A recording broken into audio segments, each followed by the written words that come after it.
Hello dear student right. तो फिर not for profit concern का फर्स्ट क्वेश्चन है, मैं स्टार्ट कर देता अच्छे से। तो लेट्स बिगिन। ये अपना स्टार्टअप है रेडी। तो इसमें क्या करने का रहता है मालूम है क्या बच्चों लोग? कैसे सम सॉल्व करने का, क्या अकाउंट बनाने का। तो सबसे पहले इसमें क्या अकाउंट बनाएंगे हम लोग मालूम है क्या? अपन इसमें सबसे पहले बनाने वाला है इनकम एंड एक्सपेंडिचर अकाउंट। क्या बनाने वाले? इनकम और एक्सपेंडिचर अकाउंट बनाएंगे। तो इनकम और एक्सपेंडिचर अकाउंट बनाने का है और बैलेंस शीट बनाना है राइट। तो इनकम और एक्सपेंडिचर अकाउंट तुम्हारा प्रॉफिट एंड लॉस अकाउंट के जैसे ही है।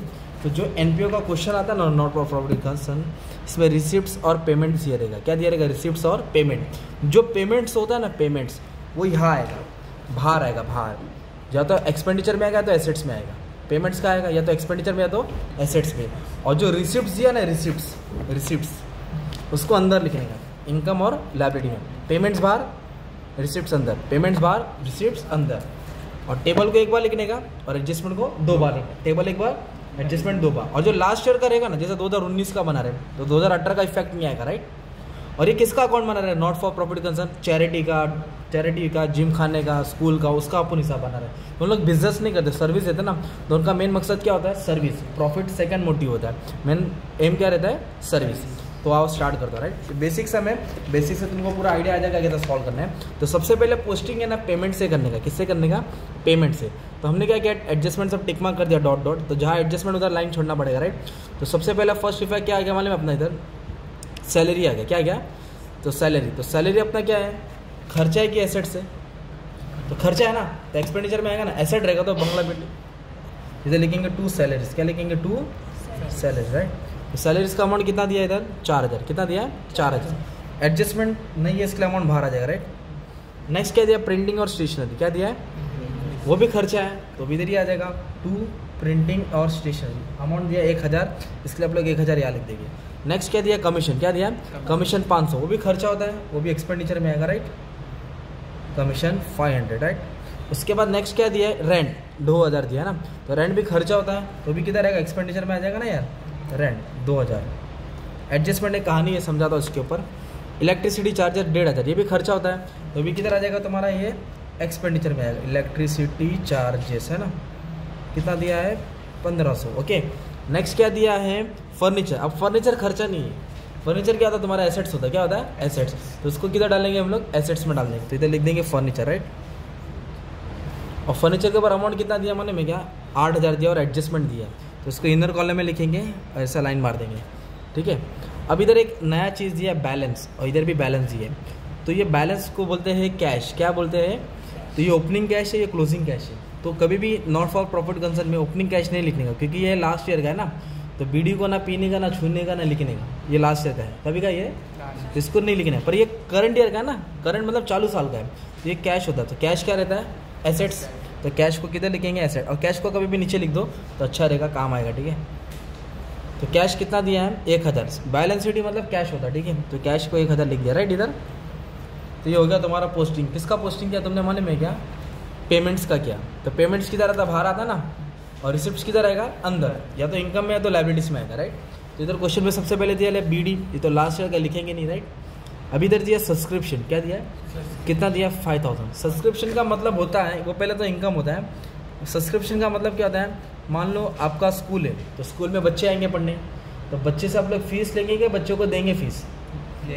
तो पैसा आ रहा है ना यार। तो मेंबर लोग ने सब्सक्राइब किया तो उसके जरिए फीस आता है। जैसे जिम खाना है, जिम खाने में बहुत सारे मेंबर्स आएंगे, जिम को यूटिलाइज करेंगे, तो हर महीना जिम को पैसा देंगे। तो जिम वालों का पैसा आ रहा है ना, क्योंकि मेंबर्स लोग दे रहे, तो उसको सब्सक्रिप्शन बोलते हैं। क्या बोलते हैं इसको? सब्सक्रिप्शन। तो सब्सक्रिप्शन का कितना रुपया दिया माने में? 5000 दिया है। और इस पर 2 एडजस्टमेंट दिया। तो इसके ऊपर बहुत डेंजर एडजस्टमेंट आता है, तो अपने को सॉल्व करना पड़ेगा। तो ये वाला सीखना है। नेक्स्ट क्या दिया? सब्सक्रिप्शन के बाद डोनेशन दिया। डोनेशन हमेशा इनकम होता है, क्योंकि कोई पॉलिटिशियन, सेलिब्रिटी ने अपने को डोनेशन दिया 5000, तो अपने लिए इनकम हो गया राइट। बट अगर डोनेशन के इधर कैपिटल लिखा रहेगा, क्या लिखा रहेगा? तो लायबिलिटी में डालने का राइट। ये रेवेन्यू होता है छोटा मोटा, ये कैपिटल होता है। ये रेवेन्यू, ये छोटा। तो रेवेन्यू मतलब इनकम एक्सपेंडिचर, कैपिटल मतलब बैलेंस शीट में आएगा। ये डोनेशन है, ये क्या दिया अपने को? डोनेशन दिया। तो डोनेशन किधर आएगा अपना माने में? इनकम में आएगा। डोनेशन किधर आएगा? अगर कैपिटल दिया रहेगा तो लायबिलिटी। डोनेशन का फंड लिखा रहेगा तो लायबिलिटी। इधर क्या दिया? रेवेन्यू। रेवेन्यू मतलब इनकम। एंट्रेंस फीस भी इनकम होता है। एंट्रेंस फीस भी क्या होता है? इनकम। तो उसको भी किधर लिख देंगे? इनकम में लिखेंगे। पर इस पर एडजस्टमेंट है तो इसको आपको अंदर लिखना पड़ेगा। कितना दिया इंटरेस्ट फीस? 4000 है ना, इसको अंदर लिखेंगे, ठीक है। नेक्स्ट क्या दिया हमारे में? इंटरेस्ट। क्या दिया है? तो इंटरेस्ट में इनकम होता है 1000 दिया है, एडजस्टमेंट नहीं है तो ये अमाउंट किधर आ जाएगा? बाहर आ जाएगा। कहाँ आ जाएगा? इस तरह तुमने क्या सॉल्व किया हमारे में? अपना टेबल की पोस्टिंग है, राइट। टेबल को एक बार लिखते हैं, अब एडजस्टमेंट सॉल्व करना है। तो एडजस्टमेंट चलो सबसे पहले करते हैं सॉल्व। आउटस्टैंडिंग रेंट, तो फाइनल अकाउंट सीखे। तो आउटस्टैंडिंग मतलब होता है पे करना है अपने को रेंट, तो प्लस करके लायबिलिटी। आउटस्टैंडिंग रेंट प्लस करके लायबिलिटी, तो रेंट को प्लस करेंगे, दूसरा बैग लायबिलिटी में आएगा। तो 200 दिया है, इधर लिखेंगे प्लस आउटस्टैंडिंग रेंट। कितना है? 200 भाड़ा देना बाकी है। तो आउटस्टैंडिंग रेंट 200 है ना, तो प्लस करके लायबिलिटी में आएगा, तो इधर लिखेंगे आउटस्टैंडिंग रेंट। कितना दिया है? 200। That's it, simple. Second adjustment कराता हूँ, वही मेन है, इस पर ही पूरा सम है। डेप्रिशिएट फर्नीचर दिया, क्या दिया है? कितना परसेंट दिया है? 8%। तो फर्नीचर के ऊपर कितना टका निकालेंगे? 8% निकालेंगे, राइट। तो फर्नीचर पे 8% क्या कर देंगे? माइनस कर देंगे, ठीक है। तो इधर लिख देंगे माइनस डेप्रिसिएशन। कितना परसेंट निकालेंगे? 8%। तो 8000 पे 8%, 8 8 64, 640 आया। ये दोनों को क्या कर देंगे? माइनस कर देंगे, है ना। तो मैंने क्या बोला, एसेट्स में जो भी माइनस करेगा दूसरा बैग डेबिट में आएगा ना यार। तो इधर लिखेंगे 2 डेप्रिसिएशन ऑन फर्नीचर। कितना है अमाउंट? 640 है ना, तो 640 यहाँ आ जाएगा। किधर आ जाएगा? एक्सपेंडिचर में, क्योंकि ये अपना है लॉस होता है ना। ये भी इजी हो गया। अभी इधर क्या बोला है? 50% entrance fees should be capitalise. समझाता हूँ, पहले 5th वाला करते हैं। Capital fund, any fund is liability. तो जैसे कैपिटल फंड रहता है, पार्टनर में कैपिटल अकाउंट रहता है, इसमें कैपिटल फंड है, मतलब बिजनेस के पास, मतलब ये ऑर्गेनाइजेशन के पास फंड अवेलेबल था। कितना फंड था? 3000। तो लायबिलिटी ही रहता है, वो हमेशा यहाँ लिखने का। और ये हमेशा एक ही फैक्ट आता है, क्योंकि ये लास्ट ईयर का रहता है ना, एक बार लिख के छोड़ देने का, ठीक है। और इधर क्या बोला? 4th adjustment, 50% entrance fees should be capitalise. Capitalise में एक वर्ड छुपा है, कैपिटल। तो जो एंट्रेंस फीस से पैसा है ना, उसको 50% कैपिटलाइज करना है, तो इधर से कम करके कैपिटल में ऐड करना है। मतलब उन्होंने एंट्रेंस फीस का पैसा बिजनेस में यूटिलाइज किया, तो इधर कैपिटलाइज को क्या करेंगे? कम करेंगे। कितना परसेंट कम करने बोला है? 50 मतलब आधा। 4000 का आता है, कितना हो जाएगा? 2000, ठीक है। इनकम क्या हो गया? कम हो गया ना, तो लायबिलिटी में आ जाएगा ना। तो कैपिटलाइज बोलो तो कैपिटल, तो कैपिटल में क्या कर देंगे? ऐड कर देंगे। क्या कर देंगे कैपिटल में? इधर लिख देंगे एंट्रेंस फीस। कितना कैपिटलाइज किया? 2000।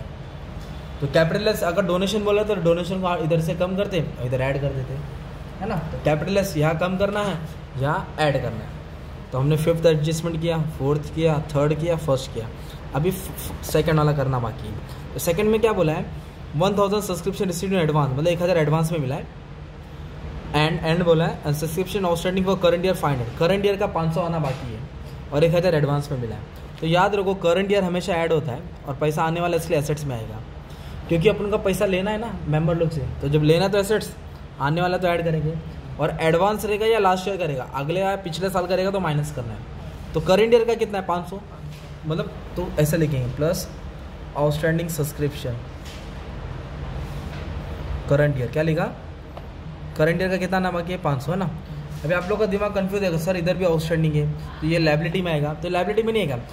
आउटस्टैंडिंग खर्चा होता है तो लायबिलिटी, आउटस्टैंडिंग इनकम मतलब पैसा आने वाला है तो एसेट्स ना यार। जब पैसा देना है तो कर्जा, और आउटस्टैंडिंग इनकम पैसा लेना है तो एसेट्स। ये पैसा 500 आने वाला है और ये 200 देने वाला है, तो देने वाला लायबिलिटी होता है, लेने वाला एसेट्स। तो खर्चा बढ़ गया तो कर्जा हो गया, इनकम बढ़ गया तो एसेट्स हो गया। तो इधर लिखेंगे आउटस्टैंडिंग सब्सक्रिप्शन। क्या लिखेंगे? करंट ईयर, सी वाई डाल दिया। कितना रुपये आने वाला है? 500। कितना आने वाला है? 500। पर इधर एक चीज़ क्या बोला, 1000 उन्होंने एडवांस में लिया था। क्या लिया था? मतलब नेक्स्ट ईयर का लिया था। 2019 है तो 2020 का लिया है, तो एडवांस बोला तो माइनस करेंगे, ये एडवांस होता है तो इधर माइनस करेंगे। तो इधर लिखेंगे एडवांस सब्सक्रिप्शन। क्या लिखेंगे? एडवांस सब्सक्रिप्शन, मतलब एडवांस में उन्होंने मेंबर लोग से पैसा ले लिया। कितना लिया? 1000 लिया, तो 1000 कम करेंगे 4.5 आएगा, ठीक है। 1000 कम करेंगे। अब ये 1000 एडवांस है ना, तो लायबिलिटी रहता है। क्या रहता है? क्योंकि एडवांस में पैसा आ जाना लायबिलिटी रहेगा। तो इधर लिखेंगे एडवांस सब्सक्रिप्शन। क्या लिखेंगे? Advance subscription. मैं एक सिंपल लॉजिक देता हूँ, देखो ये इनकम है, इनकम जब बढ़ता है ना तो एसेट्स होता है, इनकम बढ़ता है तो, जब इनकम कम होता है तो लायबिलिटी से होता है। इनकम कम होता है तो ऐड वाला एसेट मिलेगा, लेस वाला लायबिलिटी मिलेगा। तो ये एडजस्टमेंट का इफेक्ट था, इतना ही है।